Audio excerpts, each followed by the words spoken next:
The United States Gold Reserve at Fort Knox has not been independently audited since 1953.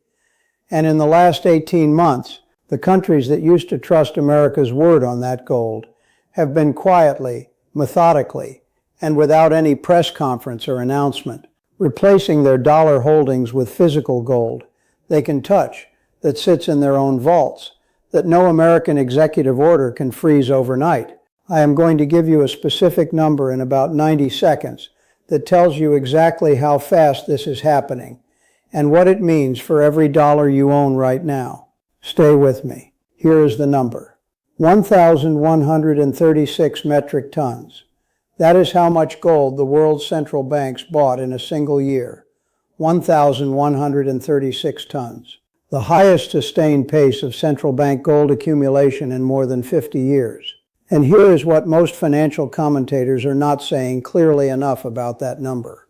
These are not retail investors chasing momentum.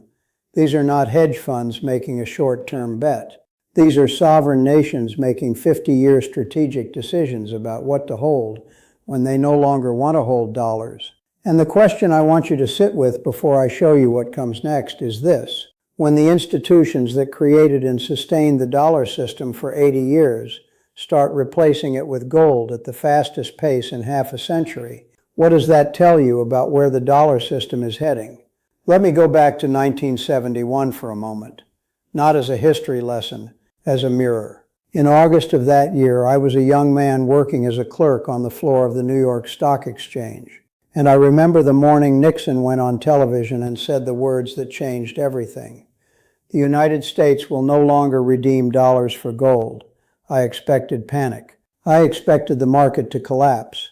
Instead, the Dow Jones went up the next day. Up. I could not understand it. How could the market go up when the foundation of the entire monetary system had just been removed? And I spent the next several years trying to answer that question.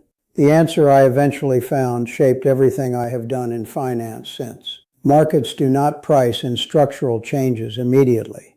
They price them in gradually. And then suddenly, the day Nixon ended the gold standard, most investors looked at their portfolios and saw the same numbers they had seen the day before. What they could not see was that the measuring stick those numbers were denominated in had just been permanently altered.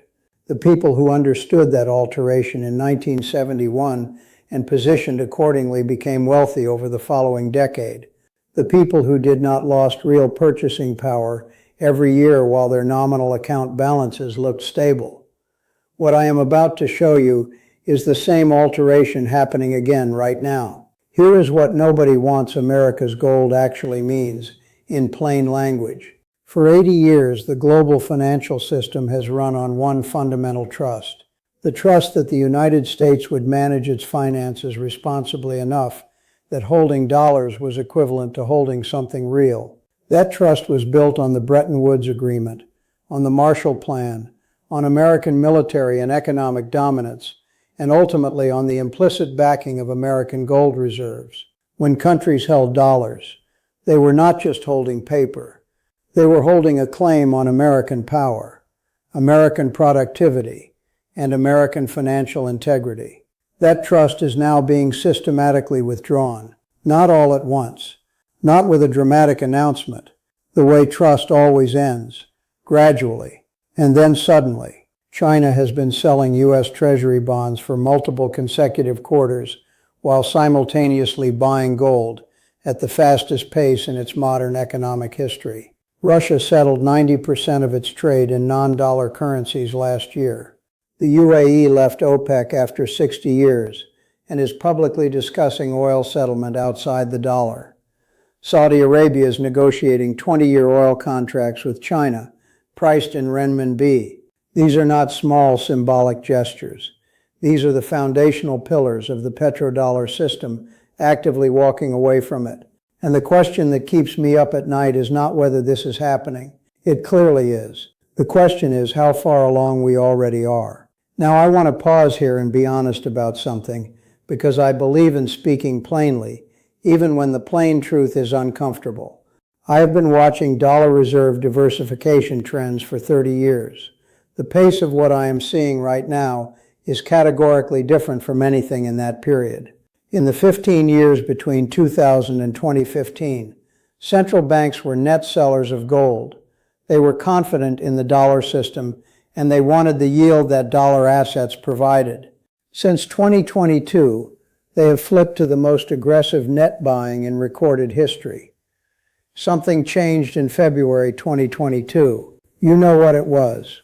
The United States and its allies froze $300 billion of Russian foreign currency reserves overnight with a digital instruction. Every central bank on the planet drew the same conclusions simultaneously. Dollar reserves held outside America can be confiscated. The safe haven status of the dollar as a neutral reserve currency was permanently compromised in the eyes of every government that had ever considered itself a potential adversary of the United States. That is the moment nobody wants America's gold began. Not the gold itself, the trust that the gold represented. Here is what happens next, and I want you to understand this as a sequence, not a prediction, because every step in this sequence has historical precedent. Step 1 is already happening. Central banks replace dollar reserves with physical gold at record pace. This step is documented and ongoing right now. Step 2 is the dollar losing its reserve currency premium. This is the invisible tax that Americans have been paying without knowing it since 1971 went into reverse. For 80 years, the rest of the world's demand for dollars kept the dollar strong and American borrowing cost artificially low. When that demand structurally declines, American borrowing costs rise, mortgage rates rise, corporate debt costs rise. The government's own interest payments on $40 trillion of debt rise further. The fiscal gap widens. Step 3 is the Federal Reserve facing an impossible choice. Raise rates to defend the dollar and trigger a recession, or print money to cover the fiscal gap and accelerate the inflation that is already eating your purchasing power. I have described this trap in multiple interviews this year. There is no clean exit from it. There is only the least bad option.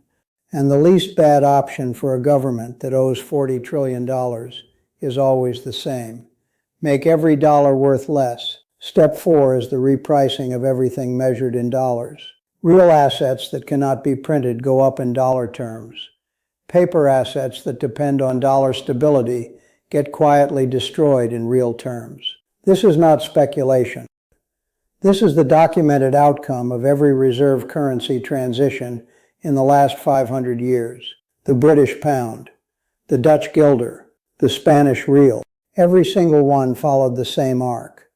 And in every case, the investors who understood what was happening before the mainstream caught up were the ones who came out ahead. Here is what I would do right now if I were starting from scratch with no existing positions and full knowledge of where we are in this sequence.